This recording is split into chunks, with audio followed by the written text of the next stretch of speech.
Hello and welcome to the channel Neville Goddard. Today you are going to listen to one of the best Neville Goddard lectures that changed lives of so many people. That also will change your life. This lecture is called How to Use Imagination, or how to get anything you want in life using your one of the best hired faculties, that is imagination. Listen to it carefully and practice it every day so you can benefit from it. Enjoy this wonderful lecture. The purpose of this record is to show you how to use your imagination to achieve your every desire. Most men are totally unaware of the creative power of imagination and invariably bow before the dictates of facts and accept life on the basis of the world without. But when you discover this creative power within yourself, you will boldly assert the supremacy of imagination and put all things in subjection to it. When the man speaks of God in man, he is totally unaware that this power called God in man is man's imagination. This is the creative power in man. There is nothing under heaven that is not plastic as potter's clay to the touch of the shaping spirit of imagination. Once a man said to me, "You know, Neville, I love to listen to you talk about imagination. But as I do so, I invariably touch the chair with my fingers and push my feet into the rug just to keep my sense of the reality and the profundity of things." Well, undoubtedly he is still touching the chair with his fingers and pushing his feet into the rug. But now let me tell you another one who didn't touch with her fingers and didn't push that foot of hers onto the board of the streetcar. It's the story of a young girl, just turned 17. It was Christmas Eve, and she is sad of heart. For that year, she had lost her father in an accident, and she's returning home to what seemed to be an empty house. She was untrained to do anything, so got herself a job as a waitress. This night is quite late, Christmas Eve. It's raining. The car is full of laughing boys and girls home for their Christmas vacation. And she couldn't conceal the tears. Luckily for her, as I said, it was raining. So she stuck her face into the heavens to mingle her tears with rain. And then, holding the rail of the streetcar, this is what she did. She said, "This is not rain, but this is spray from the ocean. And this is not the salt of tears that I taste, but this is the salt of the sea in the wind. And this is not San Diego. This is a ship, and I'm coming into the Bay of Samoa."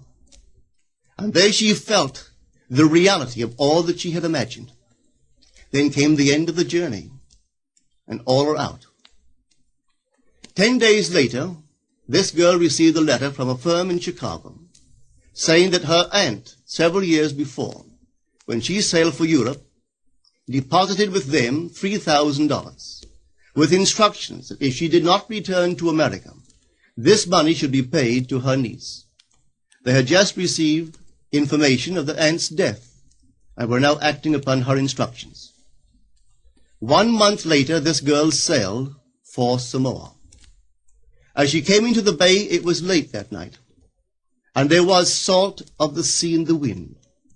It wasn't raining, but there was spray in the air, and she actually felt what she felt 1 month before, only this time she had realized her objective.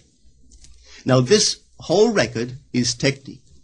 I want to show you today how to put your wonderful imagination right into the feeling of your wish fulfilled, and let it remain there and fall asleep in that state.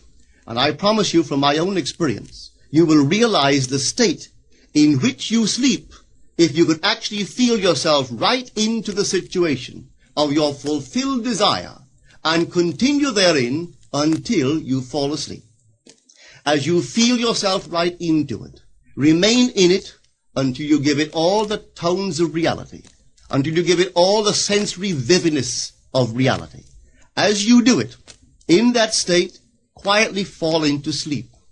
And in a way you will never know, you could never consciously devise the means that will be employed, you will find yourself moving across a series of events leading you towards the objective realization of this state. Now here is a practical technique. The first thing you do, you must know exactly what you want in this world.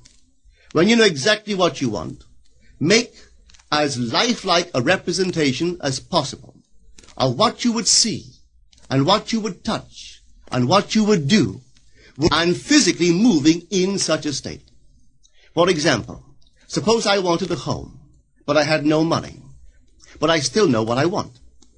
I, without taking anything into consideration, I would make as lifelike a representation of the home that I would like, with all the things in it that I would want. And then, this night, as I would go to bed, I would, in a state, a drowsy, sleepy state, the state that borders upon sleep, I would imagine that I am actually in such a house, that were I to step off the bed, I would step upon the floor of that house.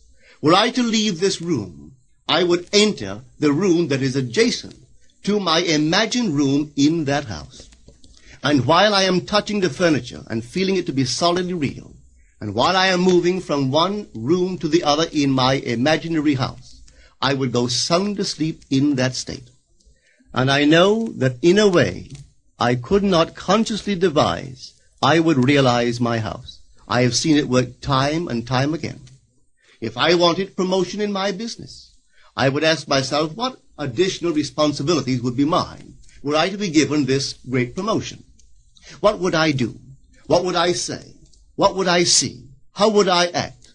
And then in my imagination, I would begin to see and touch and do and act as I would outwardly see and touch and act were I in that position. If I now desired the mate of my life, were I now in search of some wonderful girl or some wonderful man, what would I actually find myself doing that would imply that I have found my state? For instance, suppose now I was a lady. One thing I would definitely do, I would wear a wedding ring. I would take my imaginary hands, and I would feel the ring that I would imagine to be there. And I would keep on feeling it until it seemed to me to be solidly real. I would give it all the sensory vividness I am capable of giving anything. And while I am feeling my imaginary ring, which implies I am married, I would sleep. This story is told us in the Song of Songs, or the Song of Solomon. It is said, "At night on my bed, I sought him whom my soul loveth. I found him whom my soul loveth. And I would not let him go until I brought him into my mother's house, right into the chamber of her that conceived me." If I would take that beautiful poem and put it into modern English, into practical language, it would be this. While sitting in my chair, I would feel myself right into the situation of my fulfilled desire. And having felt myself into that state, I would not let it go. I would keep that mood alive, and in that mood, I would sleep. That is, taking it right into my mother's chamber, into the chamber of her that conceived me. You know, people are totally unaware of this fantastic power of the imagination. But when man begins to discover this power within him, he never plays the part that he formerly played. He doesn't turn back and become just the reflective life. From here on in, he is the affecter of life. The secret of it is to center your imagination in the feeling of the wish fulfilled and remain therein. For in our capacity to live in the feeling of the wish fulfilled lies our capacity to live the more abundant life.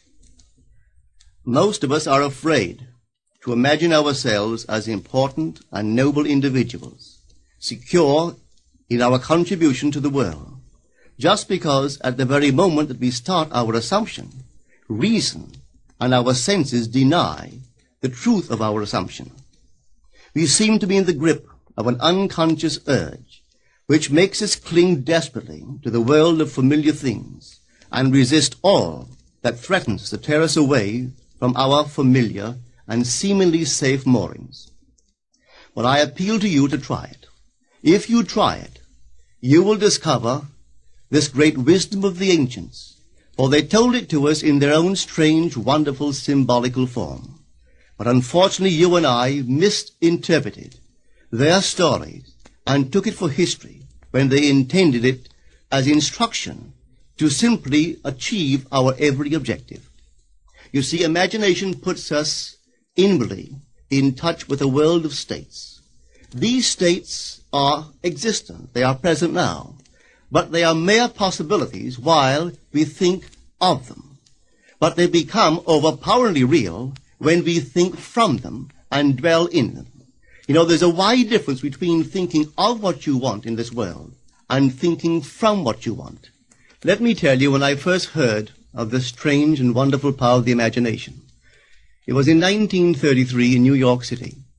An old friend of mine taught it to me. He turned to the 14th of John, and this is what he read. In my Father's house are many mansions. If it were not so, I would have told you. I go to prepare a place for you. And if I go and prepare a place for you, I will come again and receive you unto myself, that where I am, there ye may be also. He explained to me that this central character of the Gospels was human imagination. That mansion was not a place in some heavenly house, but simply my desire.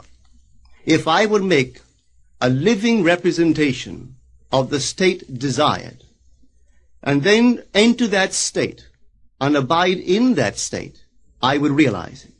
At the time, I wanted to make a trip to the island of Barbados in the West Indies, but I had no money. He explained to me that if I would that night, as I slept in New York City, assume that I was sleeping in my earthly father's house in Barbados, and go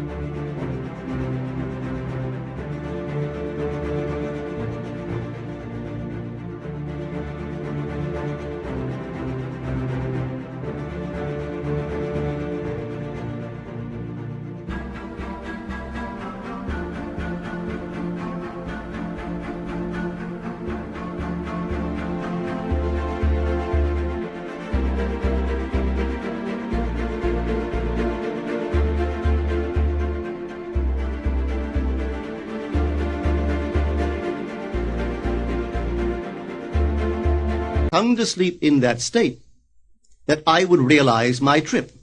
Well, I took him at his word and tried it. For 1 month, night after night, as I fell asleep, I assumed I was sleeping in my father's home in Barbados. At the end of my month, an invitation from my family came, inviting me to spend the winter in Barbados. I sailed for Barbados the early part of December of that year. From then on, I knew I had found this Savior in myself. The old man told me that it would never fail. Even after it happened, I could hardly believe that it would not have happened anyway. That's how strange this whole thing is. On reflection, it happens so naturally. You begin to feel or to tell yourself, well, it would have happened anyway. And you quickly recover from this wonderful experience of yours. It never failed me. If I would give the mood, the imagined mood,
sensory vividness.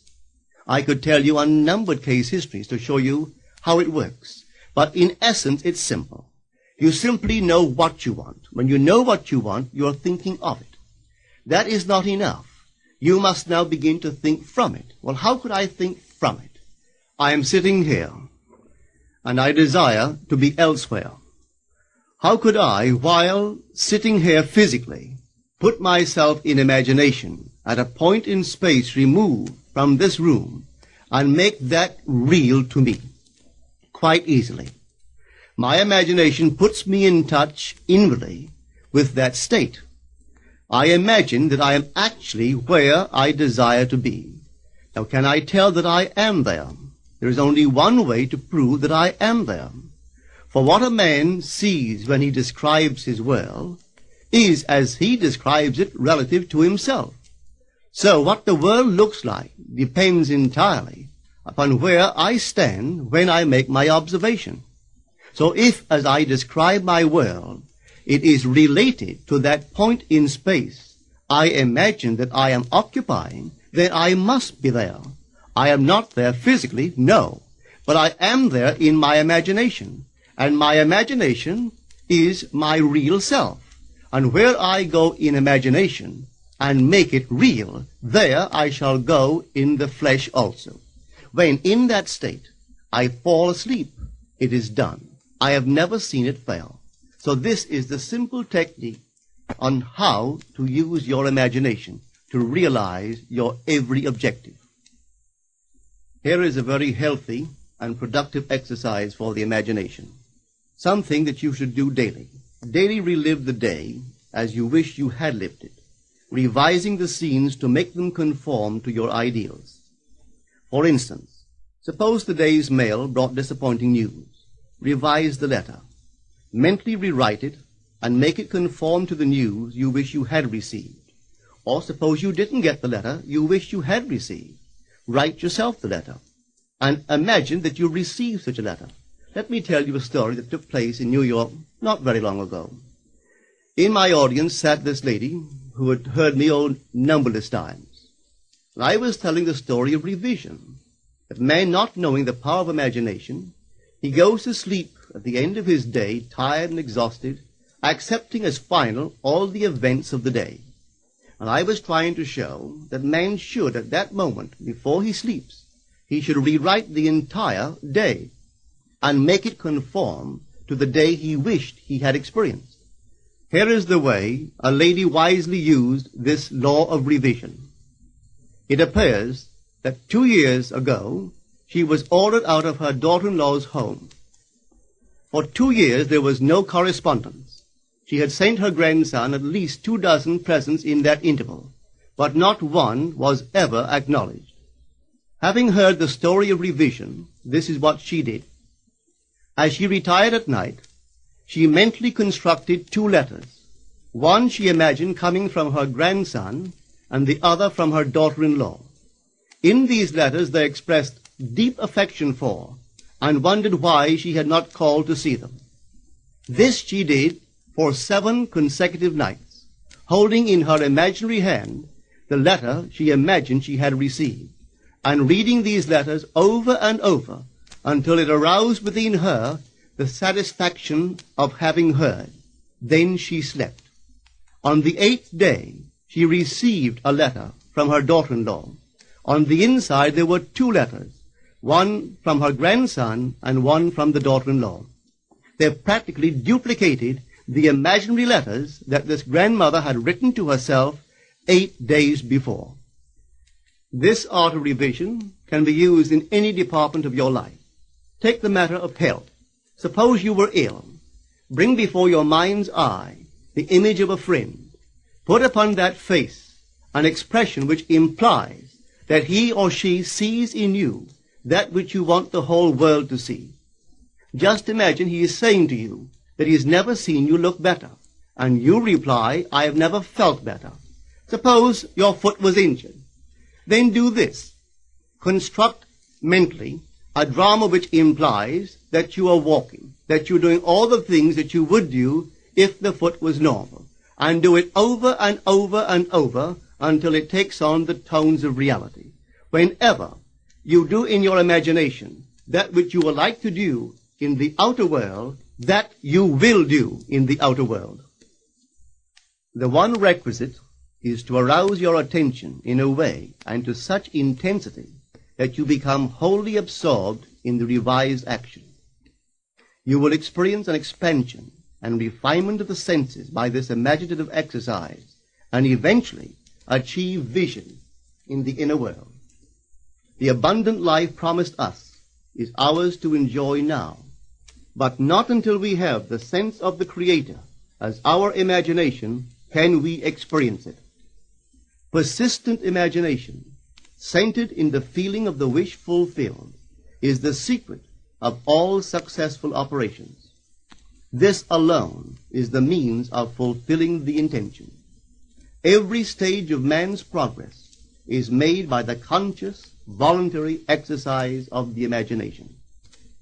Then you will understand why all poets have stressed the importance of controlled, vivid imagination. Listen to this one by the great William Blake. In your own bosom you bear your heaven and earth, and all you behold, though it appears without, it is within, in your imagination, of which this world of mortality is but a shadow. Try it, and you too will prove that your imagination is the Creator.